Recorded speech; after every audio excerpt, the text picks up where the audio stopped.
Latina Leadership Podcast, the podcast made for Latinas by Latinas, with Angelica Cázares, Carolina Arenas, Diana Ruby, Jacqueline Villagomez, and Sonia Ramirez. Get comfortable, amiga, and enjoy the conversations.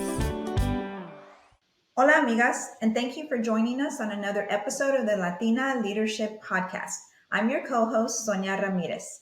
On today's special episode, you'll hear from a few Latina leaders throughout the community that I had the pleasure of interviewing to share their perspective on Latina Equal Pay Day, which was this year on October 5th. We celebrated the occasion on October 8th at Magnolia Hotel. Our sponsors for this episode include Walmart and Coca-Cola. We thank the guests and those that I interviewed for this episode for sharing their important perspective on this topic. Hi, I'm here with Ada Ortega. She's one of our sponsors for today's brunch. She's with Coca-Cola. Thank you so much for being on the show with us, Ada. Of course, I'm very excited. Yes. So, today we're celebrating Latina Equal Pay and talking about this important topic. I wanted to see, what are your thoughts on this subject? Well, first of all, it's something that I advocate for every year, and I'm very grateful and lucky that I now get to work for a company that also believes in promoting and uplifting Latinas, hence why we're supporting today's event. Yes. Oftentimes we as Latinas, we have a hard time initiating that conversation in the workplace. What are some thoughts on that and initiating that conversation? It always comes down to the facts, right? So if you have the numbers, if you have the evidence, right, where you see that there's a gap, you see that there's an error, you need to bring it up. There's nothing wrong with it. It's your job. It's what you work for and your performance. So you should be paid equitable. Yes, I agree. They're very important because a lot of times we're nervous to make that move. We're nervous to make that conversation. Right. Yeah, and I think a lot of it comes from the fact that we grow up conditioned to not speak up, right? It's almost like, no, your brother gets to speak up, your dad gets to speak up, but you as a woman, you kind of have to stay behind and stay silent. And I just think breaking that norm, getting away from that, knowing that you have a voice and you can use it is really important. And that's important, because as Latinas, we're sometimes the main caregivers in our family. We care so much. I don't know if you're a caregiver or if you've experienced that in your workplace, if you could talk a little bit about that. Yes, and I can actually attest to that because I happen to be the only woman in my department. We're not very big, but, I'm still the only woman. So sometimes I feel like, although they do really good and they're great to work with, but I think just having the notion, as the only woman, right, there's certain things that I'm expected to do. But, it's a matter of telling them, holding them accountable, right? And just knowing that what you stand for. Yes, and it's important to have trailblazers as yourself out there, opening those doors, shattering those glass ceilings so that other Latinas and the next generation coming behind can be more, have more confidence. That's right. Bring up this topic and advocate for themselves. Exactly. Yes. Well, thank you so much for being on the show, Ada. Yeah, no problem. Glad to be here and excited, and let's keep pushing. Yes, you heard it here, folks. Thank you. Hi, we're here with Catherine Iglesias. Thank you, Catherine, for being on the show today. Oh, thank you for having me. Being here with us on this important day. So can you tell me a little bit more about yourself, who are your company you're with, and a bit about your background? Yeah. So I'm a licensed master social worker here in Texas. I work as a therapist at a nonprofit called FLAS here in Houston. We're located in the Southwest area. We primarily provide, what I do, we do free counseling services for people in the LGBTQ community and also with anyone that's, battling with HIV or AIDS. So it's free counseling services for anyone that has mental health issues or substance use issues. And we pretty much work with, especially with substance use, trying to do a lot of harms reduction approach, or if anyone wants to, be sober on whatever substance use they're dealing with, we do that. And a lot of, we work a lot with the Hispanic community primarily. And so what I like about it is that, since I'm Hispanic myself, I'm able to understand the culture and able to help them, progress in whatever personal goals that they have, and I know it's very scary because a lot of times, there's a lot of stigma about mental health and substance use. So a lot of the clients that I see, it's actually the first time getting counseling services, So, and then besides that, at our foundation, we also help with the Go Card application for anyone that's needing help with that. We help with all the paperwork, and anyone that's needing like free STD services, or we also do that as well, like at no cost as well. And I mean, we're actually having a health fair coming up here in the area. If anyone's like interested in coming, it's going to be here at Plaza Americas in Houston. For anyone that wants to come, we're going to be working with different partners, getting like free. That's great. When is that going to be? So that should be next week on Sunday, actually. Okay. I can't pull the date out of the top of my head right now. That's cool. It sounds like you guys offer some wonderful services, important resources that the community needs. Today, we're celebrating Latina equal pay, so that's an important topic. And we're trying to ask our different guests that are here with us today, what are their thoughts, and what are your thoughts on this subject? Oh, another noted question, right? Yeah. Latina equal pay day. Well, I feel like, there's been a lot of progress when it comes towards that, because if you look back, how things were before, not a lot of women were working, before. And then especially, I think, in our culture, usually women are expected to be at home, being, housewife, taking care of the family and things like that. And usually it's the man that's the provider. But I feel like there's a lot of more women going towards education now, if you look statistically wise. And I just feel that, I want to say there is progress, but I know there's a lot of things that we could still progress on and make change towards it, because I know that, there's still some sort of inequality where maybe as a woman, you probably don't know that you're not earning as much as, your male counterpart. And that's an important conversation, because you said it. People, a lot of Latinas, they don't know. That's the thing. They don't know how much their counterparts are making. They don't realize that they may be making less than somebody else, that's making more, And that brings me to my next question. How can we as Latina and women initiate the conversation of a pay raise with our bosses and within our company? I think the first step is actually talking with your coworkers about your salary, because I feel like that's always such a taboo subject that you don't want to disclose and stuff. But I feel like talking with your coworkers kind of was one, because then you can kind of see, am I actually getting paid fairly? And also trying to see if you could talk to other people in your same network, your same area, to see how much they're getting paid at. And I think once you kind of have that information, I think that empowers you to kind of see how you go to talk to your boss about, these crazy races and stuff like that. And I think as Latinas, we also speak a second language, so we should be capitalizing That's right. on that, Yeah, you said it, empowerment, and that's the key. And also that to highlight that we're bilingual. So that's another important aspect of why we should get paid for. Well, thank you so much for being here with us, Catherine. Thank you so much. Hi, well, we're here today with Mayra Moreno from ABC 13. Thank you so much, Mayra, for being on the show with us today. Yeah, thanks for having me. Yes. So today we're celebrating Latina Equal Pay Day. Yeah. So, we're asking our guests, what are your thoughts on this important topic? I think it's important to have these type of relationships with other people like ourselves, other women, and really just talk about the issue itself. Because I think if we don't talk about it, we won't know where we stand and where we could be when it comes to breaking glass ceilings and coming together and really just vouching for each other. I think we really need to find a way to connect, to help each other grow. And even mentorship, events like this offer the opportunity to have somebody that maybe you looked up to and say, hey, how did you do it? Help me. I'm kind of struggling here a little bit. What can I do? Or what did you do?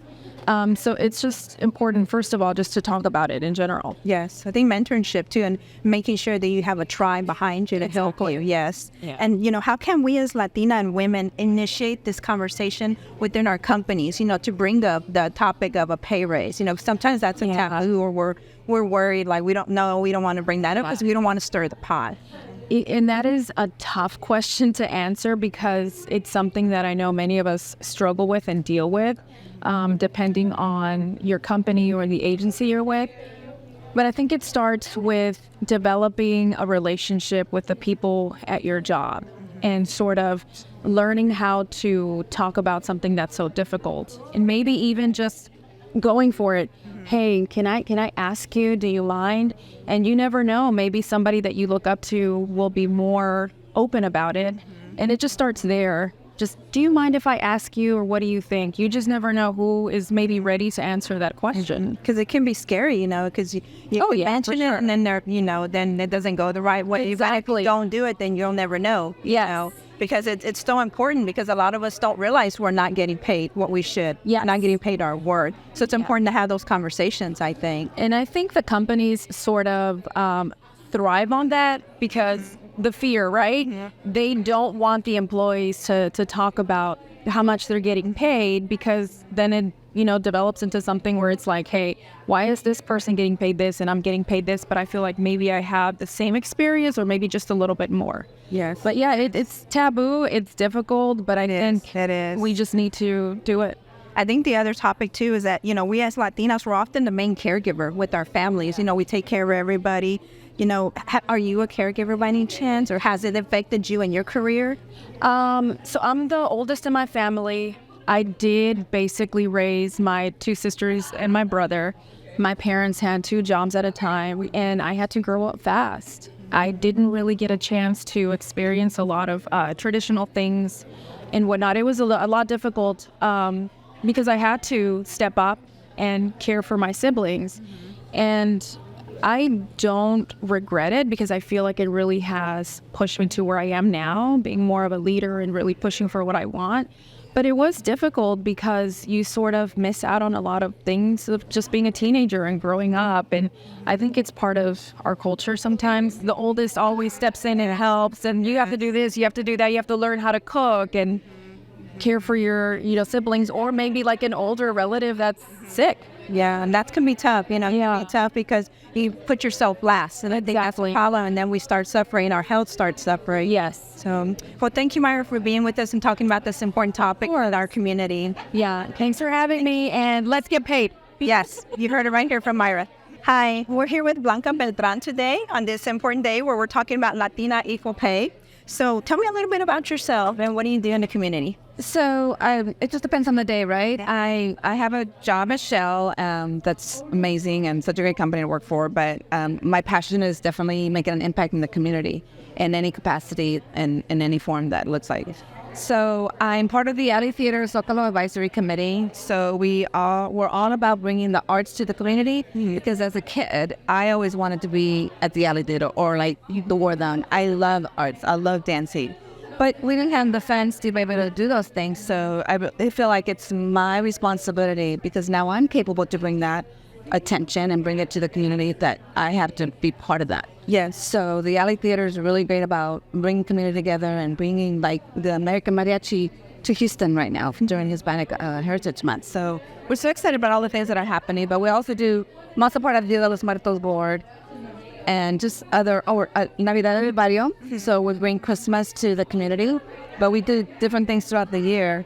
So it really just depends on the time. It sounds like you're busy. So this is a good topic, and this is a good question to ask. You know, since you're involved with so many things, I'm sure you come up on this topic about Latina equal pay. And what are your thoughts on this subject? So, I feel like there's still work to be done. And I feel as women, no offense to guys, but we know how to multitask at a level that it's hard for men to comprehend. And I had these conversations with my kids who happen to be boys, so I know that they're going to run into those things. So I think it's important to note that, yes, we've come a long way, but there's so much more to do. Yeah. And in terms of like women who are in leadership, who are in power, to continue to elevate those who are trying to get to the level as well. Yes. And as Latina and women, how can we initiate the conversation of a pay raise in your job or with your boss? Because that can be a taboo subject and very scary to bring up for many. It is, but it isn't, because I think I'm speaking from the old Blanca version would be scared to have that conversation because I didn't want to do anything to probably like, what is she trying to do? She's trying to get more and more. Like, no, instead, I make it very clear of the value that I bring to the role, to the company, and why they feel compelled, like, you know what, she deserves to get compensated accordingly. So I think it's important to be able to voice it, even if you do get rejected, because I know that I've come across a time that I did say, okay, it's time to discuss, like, well, right now there's not the funds. Like, well, that's interesting. I said, because there's the funds to hire this new person who's a male, probably making more than me, and we don't have an extra, couple dollars to add to my wage. So, it's a continued battle, but I encourage everyone just to be the one to advocate for yourself. Yes, yes, we have community like our women leaderships and events like this, but it's so important to advocate for yourself. Yes, and it's scary, but you know what? Do it anyway, because it's about being courageous, being vulnerable. But if you're going to get anywhere in life, you have to conquer all those things and get over that fear of rejection. I love that. And that's a great way to end this. Thank you so much for being on the show with us, Blanca. Thank you so much for having me. I'm so excited. Thank you. I'm here with Marianne Garcia. Thank you so much for being on the show with us today. And thank you for having me. Yeah, so today we're talking about the important topic of Latina equal pay. Yes. So I wanted to ask you, what are your thoughts on this subject? I feel like, as time evolves, we're still falling so behind. I feel like us as Latinas, we thrive in the workforce, and we're still not being compensated the way we should. And so I feel like all of us as a collaborative need to work extra hard to be able to make this topic more known and more talked about. Yes, that's important. And, as Latinas and women, it's hard to initiate the conversation for some. How would you say is a good way, to bring the pay raise up, bring your pay up and within your corporation or in your job? Because a lot of Latinas, we're kind of fearful to do that. Well, yeah, but I think it goes back to how we were conditioned growing up, because in our culture, I know that me growing up, first generation Mexican American, we were always conditioned to Calladita te ves bonita, and so that translates in every aspect of our life, not only in the workforce, but, at home, in our relationships, and just everything in general. So I feel like, again, as time has evolved, we're a little more open about these type of topics to where we feel comfortable, just speaking to, I'm a firm believer of don't step on any toes, right?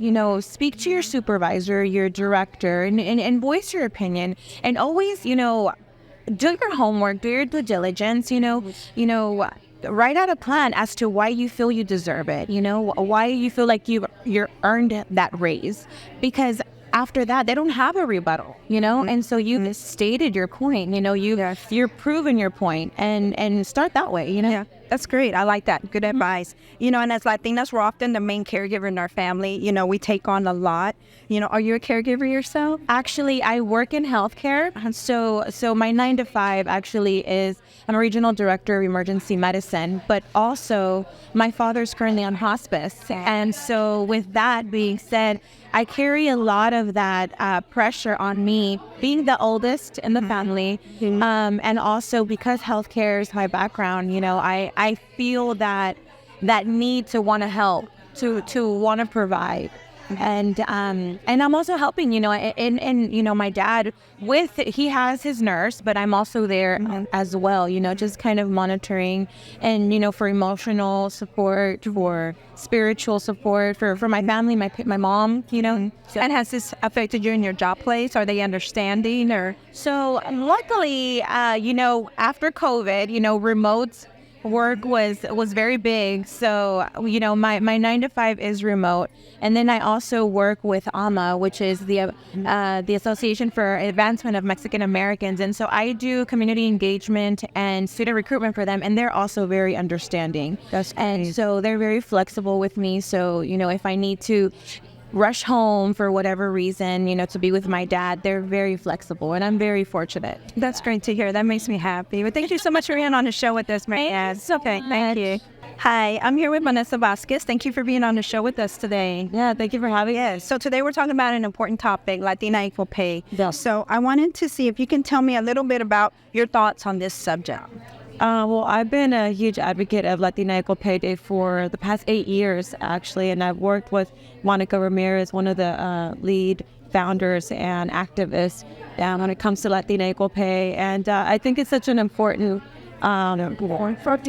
moment, right, to discuss, because Latinas are still only getting paid 52 cents to the to the white man, and it actually went down. So the fact that we need to still come together, right? It's still something that needs to be discussed, and who knows for how long, right? We're overworked, we're underpaid, and it also has to do a lot with holding people accountable. Yes. So many people can say, oh, well, Latinas need to learn how to negotiate better. And that's just blame shifting and putting the blame on someone else. We have to all take accountability in it. And when there's, you see people in the work office or in your appointments that aren't actually paying people what they're worth, then it's important to speak up, right? Or else we're never going to get anywhere.